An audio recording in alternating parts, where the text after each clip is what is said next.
Welcome to Her Remarkable History. Remember, to support our channel, please subscribe. The brutal rack of the Tower of London, the Duke of Exeter's daughter. Throughout the Tudor period, there was one infamous fortress which became known for being a site of execution and torture. The Tower of London was a site that saw 3 queens lose their heads within the walls, and further bloodshed would occur inside the dungeons of the White Tower, the oldest part of the castle. This was where the torture was administered. But there was one torture device which was known for being completely barbaric, and this was the rack. A prisoner would have their arms and legs shackled to the device, but then the rollers would be turned and the victim would be stretched. The injuries someone could suffer on the rack were terrible and were extreme, and one man even died on the device. But at some point, despite being at the tower for centuries, the rack that was once there has been lost and has gone missing. The Tower of London's rack was known as the Duke of Exeter's daughter. The Duke of Exeter, being referred to in the sense, was John Holland, a man whose father conspired against King Henry IV and was executed. He was just a child when this happened. However, in 1420, he was made the constable of the Tower of London, despite his father's antics at offending the crown. He had fought previously at the Battle of Agincourt for Henry V, and he saw him as a distinguished soldier and someone who was trustworthy and skilled, and John Holland was later restored to his father's earldom, becoming the 2nd Earl of Huntingdon. But he was then also made a knight, and he was then made the 2nd Duke of Exeter, taking on his father's previous title. But whilst at the Tower of London, John Holland would bring the rack, the horrific torture device, to the fortress which at the time was being used as a royal residence. It was more so during the Tudor period and after that the tower became known for bloody executions and torture. However, in 1447 he brought the rack into the tower, and the specific device was known as the Duke of Exeter's daughter. This rack would have been substantial, and it would have been a large device in which people were laid out on. As mentioned, someone was stretched on this, and the Duke of Exeter's daughter would have been the only rack inside of the basement of the White Tower. It was placed there to ensure screams were not heard, as it was underground. The specific device was used over the centuries, and just the sight of the Duke of Exeter's daughter was enough to elicit a response and a confession from a prisoner. Many people caved in and gave over anything they had, or just seeing it, as they knew that the pain and suffering it could inflict. Over the years, the Duke of Exeter's daughter would have been maintained and upheld with different repairs to the device. But truth be told, torture inside the tower was not administered as much as people may think. A writer in 1765 wrote of this device: "The trial by rack is utterly unknown to the law of England, though once when the Duke of Exeter's and Suffolk and other ministers of Henry VI had laid a design to introduce the civil, i.e. Roman law, into the kingdom as the rule of government.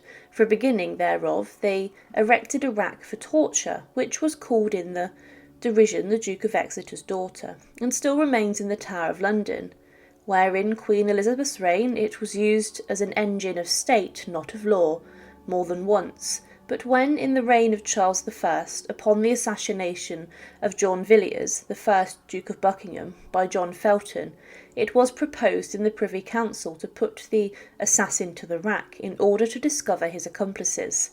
The judges being consulted declared unanimously that no such proceedings were allowed by the laws of England."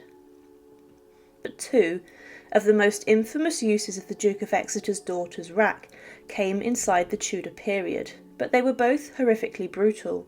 Anne Askew is remembered in history for being the only woman who was racked inside the Tower of London, and the men who did this, specifically ministers of Henry VIII's government, placed Anne on the device roughly and then turned the device. She was a completely broken woman by her ordeal, and she passed out a number of times from the pain, but Anne's ordeal kept continuing. The officials were trying to gain a confession that Catherine Parr, the sixth wife of Henry VIII, was linked to the Protestant radicals, and they wanted Catherine gone, or even worse, executed. Anne Askew, as a Protestant radical, was racked because they thought she was in league with the Queen, but this was not the case, and the king later, in his final days before he died, reconciled with Catherine Parr. However, Anne Askew, after her ordeal on the device, was left so brutalised that she had to be carried to her execution at Smithfield on a chair, and the fire which she was being burned at had to be modified to allow a chair to be tied to the stake, as she could not walk, such was her ordeal on the Duke of Exeter's daughter. As mentioned, the rack was so dangerous that someone could be killed on it. One man who suffered this was Nicholas Owen, who was a brilliant builder of priest holes. He would, inside of Catholic houses, build escape routes for priests to hide in during the reign of Elizabeth I. He was elusive, and many people tried to catch him, but the authorities finally did so in 1606. He had sheltered many priests and saved many lives, but he was a short man who suffered badly from a hernia. He had been sent from Marshley Prison to the Tower of London, where he was forced to suffer on the rack. He was first manacled, but when he gave over no information, he was placed on the rack, and as the officials turned the device with the power of it, his hernia was forced out, and they strapped an iron plate onto his stomach.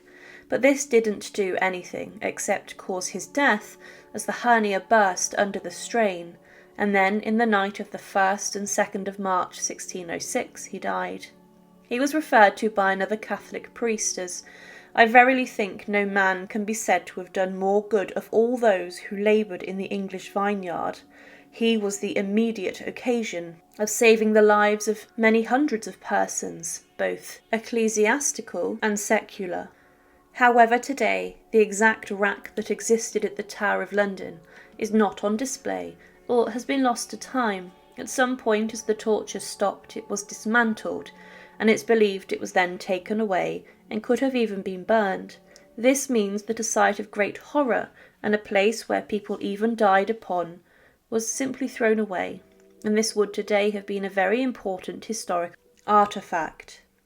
There is a reconstruction of the rack found inside of the tower. However, this is, as mentioned, was never used to actually torture individuals. This means that the initial and real rack of the Tower of London, known as the Duke of Exeter's daughter, has been lost to time. But interestingly, one of the final uses of this device could have been of the infamous gunpowder plotter Guy Fawkes, who was racked so severely that his handwriting was completely indecipherable, as he was broken by his torture. Thank you for watching, and to support, please subscribe to Her Remarkable History. Thank you.